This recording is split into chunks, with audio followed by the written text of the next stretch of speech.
मुंबई के दर्द की 10 कहानियां दिखाते हैं। सर पर दौड़ती मुंबई गुरुवार को अचानक सहम गई।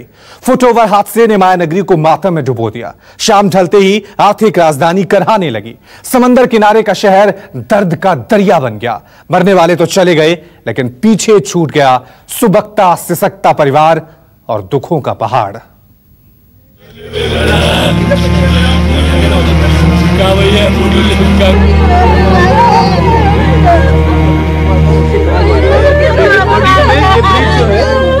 मेरा बच्चा खत्म हो गया। एक बार पुलिस वाला मेरे को बोला नहीं।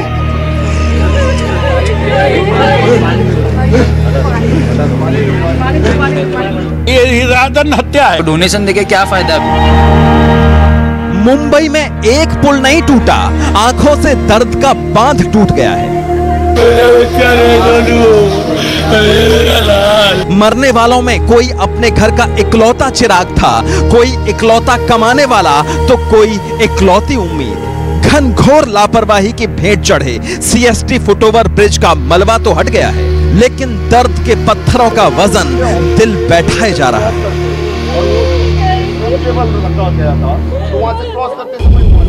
ये तस्वीर 32 साल के जाहिद खान की है।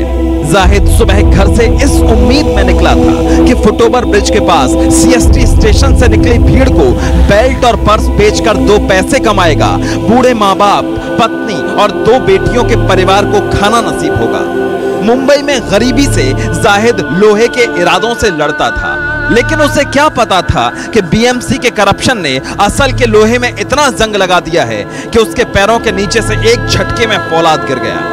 पूरे परिवार की जिम्मेदारी उठाते कंधे फुटओवर ब्रिज के मलबे का वजन नहीं उठा सके और जाहिद की मौत हो गई। घाटकोपर में जाहिद की मौत सदमे की खबर बनकर आई। अब पड़ोसी कह रहे हैं ये तो कत्ल है साहिब, गरीबी जिसे नहीं मार पाई उसे करप्शन ने मार दिया। जो भी घटना घटी है वो घटने के पीछे जो भी कंसर्न डिपार्टमेंट के अधिकारी है उनके ऊपर केस लेना ही चाहिए। सबके ऊपर 302 होना चाहिए, 304 नहीं होना चाहिए। एक गैर इरादी हत्या नहीं है, ये इरादन हत्या है। दर्द की इंतहा देखिए। जिन आंखों ने जाहिद को बड़े होते देखा था, उन्हीं आंखों ने बेटे के पैरों से पुल खिसकते और अपनी जान के टुकड़े को मलबे से दबते देखा। जाहिद की मौत उसके पिता सिराज खान ने अपनी आंखों से देखी और कुछ नहीं कर पाए। साथ में हम दोनों जा रहे थे, ब्रिज गिर गई। वो उस तरफ गिरा, मैं इस तरफ गिरा, मेरा बच्चा खत्म हो गया। बस कोई दवा खानी नहीं हो पाई। सीएसटी फुटओवर ब्रिज हादसे ने पूरे मुंबई को दर्द में डुबो दिया है, लेकिन सबसे ज्यादा जख्मी हुआ डोंबिवली, जहां की 3 महिलाएं इस हादसे का शिकार हो गई। मरीजों को मौत के मुंह से निकालने वाली 3 नर्सें मौत के मुंह में समा गई।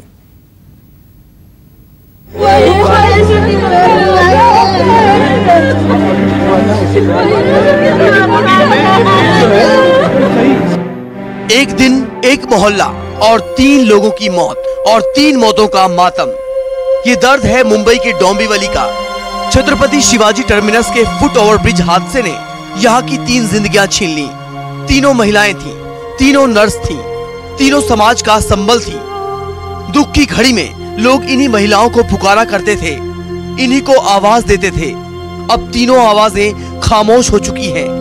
पड़ोसी सदमे में हैं, जिक्र से जुबान लड़खड़ाती है। 40 साल की भक्ति शिंदे डोंबिवली के दीनदयाल इलाके में रहती थी। पति प्राइवेट नौकरी करते हैं, दोनों की कमाई से घर खुशहाल था। 14 साल का बेटा ओमकार भी अच्छी तालीम ले रहा था, लेकिन भक्ति शिंदे की मौत के साथ सब कुछ तबाह हो गया। परिवार बर्बाद हो गया।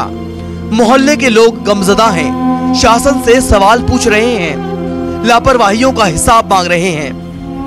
हमारे बाजू में रहते हैं और वो हॉस्पिटल में नर्स का काम करते हैं और बहुत ही सीधे लोग हैं। और अगर ऐसी घटना होती है और उसके बाद भी अगर कुछ सरकार अपना काम नहीं करती है बरोबर, तो ये अच्छा नहीं है। दीनदयाल इलाके की तरह ही ठाकुरवाड़ी परिसर में भी पसरा है मौत का मातम। 35 साल की अपूर्वा प्रभु इसी मोहल्ले की बाशिंदा थीं, इसी उदयराज अपार्टमेंट में रहती थीं। अस्पताल में मरीजों की सेवा के बाद परिवार की देखभाल करती थीं। नर्सिंग के तजुर्बे से मोहल्ले के लोगों की सेवा करती थीं। लेकिन गुरुवार का फुट ओवर ब्रिज हादसा इनकी जिंदगी का काल बन गया। पति अभय बेसहारा हो गए, बेटा गणेश और चिन्मयी से मां का साया छिन गया। अपूर्वा के निधन से बस्ती में सन्नाटा है। पड़ोसी सहानुभूति जता रहे हैं, उनकी अच्छाइयां याद कर रहे हैं। वो नाइट शिफ्ट के लिए अपने जॉब पर जा रही थी, तभी ये बहुत ही दुर्दैवी घटना वहाँ पर घटी है। ये डोंबिवलीकरों के लिए बहुत ही दुखदायी घटना है। उनका घर में तो एक लड़की है, एक लड़का है। उनका प्रभु का मम्मी है, मतलब जो अपूर्वा प्रभु का सासू है। 40 साल की रंजना तांबे डोंबिवली के गणेश नगर की वासी थीं। एक पांव बेकार हो चला था, लेकिन हौसले कम नहीं थे। पिछले 20 सालों से जीटी हॉस्पिटल के मरीजों की सेवा ही उनकी साधना थी। दिव्यांग होने के बावजूद रंजना ने अपनी मेहनत के बूते भाई बहनों की परवरिश की, पढ़ाया लिखाया और शादी ब्याह भी कर दिया। रंजना की एकमात्र चिंता बड़ी माँ की देखरेख थी, लेकिन नियति को शायद ये मंजूर नहीं था। बूढ़ी माँ से पहले ही वो दुनिया छोड़ गईं। सरकार अगर बोल रही है कि हम ब्रिज बनाते हैं, ब्रिज की सुरक्षा करते हैं, मेंटेनेंस करते हैं, तो ये हादसे होते क्यों हैं? हर दिन आदमी जाता है, उसका घर पे आना मतलब आएगा कि नहीं, ये अभी बहुत इनसिक्योर लग रहा है। मुंबई में CST में अगर ब्रिज गिरता है तो बाकी का क्या हाल है? वो जीटी हॉस्पिटल में नर्स थी और पिछले 20 साल से वहाँ काम कर रही है। जीटी अस्पताल की 3 महिला कर्मचारी थी जो इस हादसे का शिकार हुई हैं, जिनकी मौत हो चुकी है। हमारे साथ जीटी अस्पताल की ही उनकी सहकर्मी हैं। आपकी सहकर्मी थी क्या? कुछ कौन से डिपार्टमेंट में थी? हाँ। इसके बारे में थोड़ा सा बताएं। तो अपूर्वा प्रभु स्टाफ OT में थे, उनको अभी 26 जनवरी को बेस्ट स्टाफ का अवार्ड भी मिला हुआ है। बहुत अच्छे स्टाफ है, बहुत अच्छे स्टाफ है अपूर्वा प्रभु। रंजना तांबे वो अपनी मम्मी के साथ रहती थी, और भक्ति Shinde ward number 14 paediatric ward में काम करते थे, और रंजना तांबे स्टाफ वार्ड 6 नंबर में काम करते थे। तीनों स्टाफ नाइट ड्यूटी के लिए आ रहे थे। दीनदयाल इलाके से ठाकुरवासी और गणेश नगर तक पूरा डोंबिवली उदास है। आंखें नम हैं, चेहरे लटके हैं।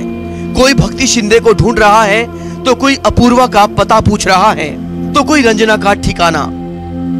लेकिन तीनों बहुत दूर जा चुके हैं, इतनी दूर जहां से कोई नहीं लौट पाया अब तक। Bureau report, news 24।